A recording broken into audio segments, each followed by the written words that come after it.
Hi. So let's take a look at this interesting question here, and it's pretty straightforward. So it says for the circuit depicted, this circuit here, use mesh analysis to obtain all the mesh currents I1, I2, I3, and the voltage V0 across the 4 ohm resistor. So what actually makes this question straightforward and simple is that we already have one of the currents, I1, we already have it. Okay, so what you're able to notice is that mesh 1 contains a source, this source here, the 5 amp source. So therefore the mesh current is defined directly by this particular source. So we can say um, I1 is equals to 5 amps. So let's go ahead and determine what I2 and I3 is. So let's start with this mesh here. I can call it mesh 2. So we are going to apply KVL around this loop. Okay, and maybe just a reminder, when you're talking about KVL, from the definition point of view, KVL just like it's algebraic sum of all voltages around any closed loop in a circuit is equals to 0. Okay, so we are going to like write up the sum of all the voltages in this loop. Okay, so those voltages will result from this source, this resistor here, this one, and this one here. So note to say or be reminded that from Ohm's law, voltage is equals to current by resistance, right? So so we'll be going in this direction, just like we are given in this arrow here. We'll be going in this direction for this loop, and it's up to you actually which sign that you're going to pick. What am I talking about in terms of the sign? Like for the voltage here. So either you're going to start with the positive, meaning for this one here it's going to be negative, that will be negative, and this will also be negative. Or you start with a negative, this will be positive, positive, and positive like that. So the way you're going to write up this, you're going to say you have your minus 40 because I've used negative here, minus, or let me say plus actually. You say plus. So here you're going to have another voltage. So not to say voltage is equals to current times resistance. So this is a resistor that I have here. I can put it like that. Then I'll say open bracket. But observe to say on 2 ohm, on this 2 ohm resistor here, there is um, there's a current which is I1 and there's a current which is I2. So in short, at this point, there is voltage as a result of I2 as well as voltage as a result of I1, but they are in opposite directions. So it's more like you're going to say your I2 minus your I1 like that. Okay, and because we already know what our I1 is, we can put a 5 here. Then we say plus. Then we come to this one here. So all the same, you're going to say your 4 open bracket. Again, here there is a voltage as a result of I2 minus the one that is in the opposite direction, which is from I3. So say I3 here is equals to uh, um, is it that? No, there's also another one here. So this is just meaning I2 by this resistor here. You're just going to get plus I2, okay, is equals to 0. So here we can expand this. You have minus 40 plus 2 I2 minus 10 plus 4 I2 minus 4 I3 plus I2 is equals to 0. So we can correct the like terms. So we have I2 here, we have I2 here, and we have another I2 here. That gives us a 7. 2 plus 4 plus 1, that's 7 I2. Okay, then we're going to say minus 4 I3. This will be equals to, so this is minus 40 plus minus 10, that would be minus 50. You add it on both sides, this is going to be 50 like that. So this is our first equation. So we can say equation 1 is 7 I2 minus 4 I3 is equals to 50. So this right here is equation 1. So let's go ahead and look at mesh 2 so that we're able to get our second equation. So from this one here, we just apply KVL as well, just like we did on the previous one. So we'll start with this one here.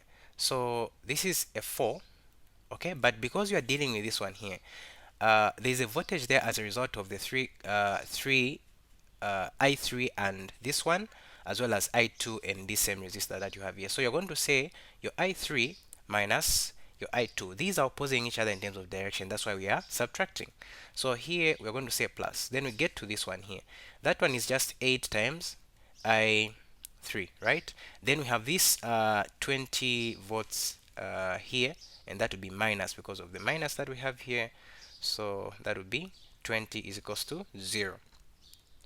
Okay, so we can expand this. This is going to be 4i3 minus 4i2.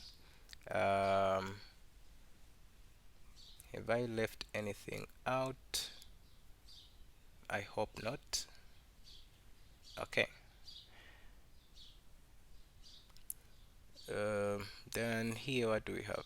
Then we are going to say this will be plus 8i3 minus 20 is equals to 0. So here, this one plus this one, that would be a 12. But let me put minus 4i2 on my left hand side. Let's say plus 12 I3 is equals to this one can go on the other side or be added on both sides. That will give us a 20. And you can actually simplify this. You can divide everything here by 4. So that would be 4 divided by 4. That would be minus I2 plus 12 divided by 4 is a 3. Then 20 divided by 4 is a 5. So our second equation is minus I2 plus 3i3 is equals to 5, and this is equation 2.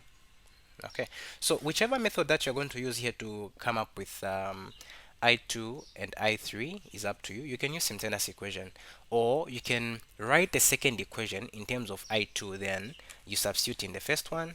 That is still going to work out as well. Okay, so what I would do is that mm, let me solve this simultaneously.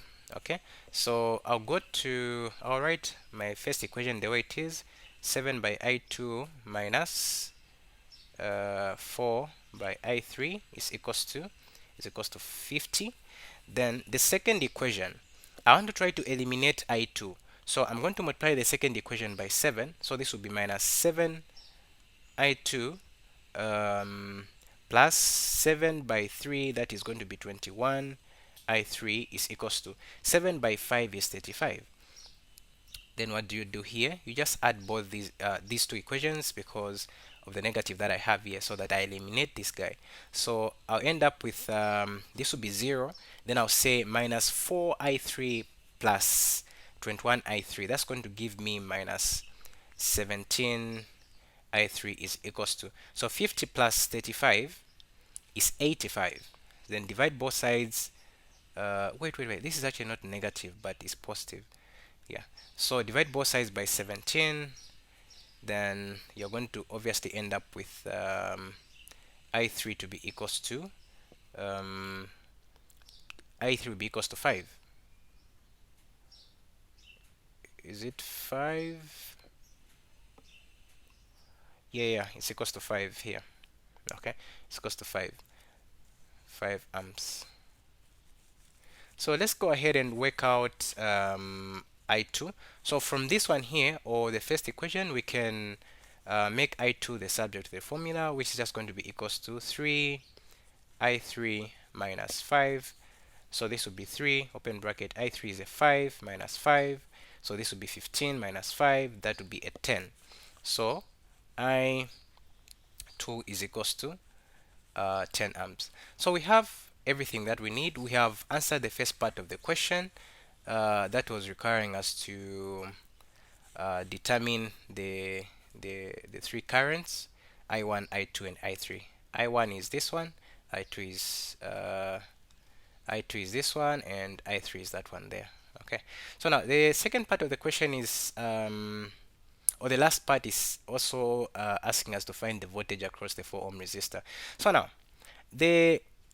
what is interesting about this part is that we know, of course, to say voltage is just equals to current times resistance, right? You might be tempted to just say voltage is equals to your current Then you say, maybe it's I3 or maybe it's I2. And it's actually nice to maybe think like that because two currents are involved here and one resistor. So that one resistor is what? Is 4. Okay. So what is relating these two currents is that your I2 is subtracting what? I3 like this. So you're going to say voltage is equals to 4 multiplied by your I2 which is a 10 minus your I3 which is a 5. Okay, so this is going to be equals to 4 times 5 which is equals to 20 volts. So your V naught is equals to your V naught is equals to 20 volts like that. So don't be tempted to just multiply maybe your 4 by maybe I1, then you say that's your answer, or maybe 4 by I3, then that's your answer. Don't do that. That's not correct. Okay, so this is all that was needed for us to determine. You can actually prove this. So remember to say KVL. We said if you state KVL from like the definition point of view, is that the algebraic sum of all voltages around any closed loop um, in a circuit is equals to 0, right? So if we take this loop here and we try to find the algebraic sum of all voltages, so observe to say at this point, what do we have? This V naught is 20, right? And if we go in this direction like this, if we go in that direction, meaning let's say we pick a negative here, we pick a negative, meaning this one is going to be positive. Let's see if this is going to give us a 0. So we start with minus 20 plus. At this point, what do we have? We have 8 ohms, right? 8 ohms times the current to give us a voltage, because that's what Ohm's law tells us.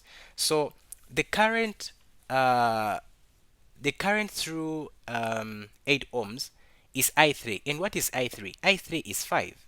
Okay, then you say plus. No, it actually be minus because of this negative here. A 20 minus a 20. Let's see if this is going to give us a 0. So this is like minus 20 plus. No, let me actually say minus 40, because minus 20 is minus 40. Then this part here, 8 times 8 times 5 is actually 40 as well. So plus 40, this gives you a 0, which actually confirms that our answers are correct. And that's basically how we answer this question. Thank you very much for watching.